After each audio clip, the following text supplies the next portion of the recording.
Mix by AG recording studio. DJ Mohit Raj Siwan.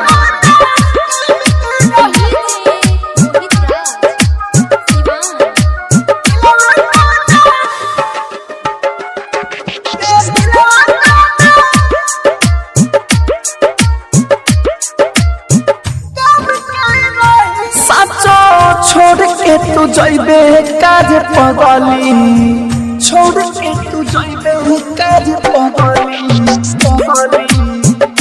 साचो छोड़ के तू जइबे काज पगली। तो दिलवा कवना काम के रही, लागे हमारा से प्यार कोई न कली रे। दिलवा कवना काम के रही। Mix by AG recording studio.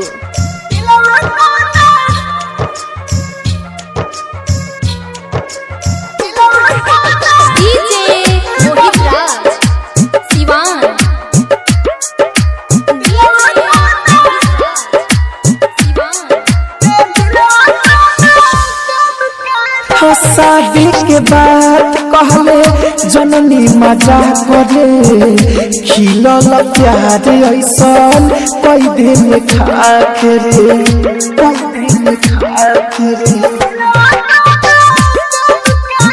शादी के बाद कहले जननी मजा करे, खिलल प्यार ऐसन कई दिन खाखर। दिलवा पर जखम मिल गई, जिंदगी हमारो पागिल गई।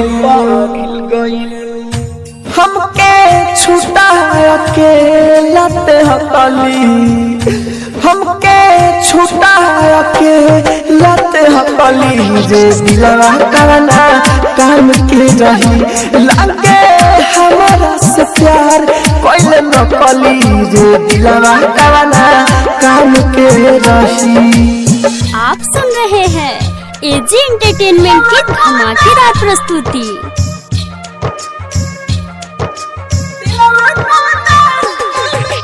डीजे मोहित राज सिवान।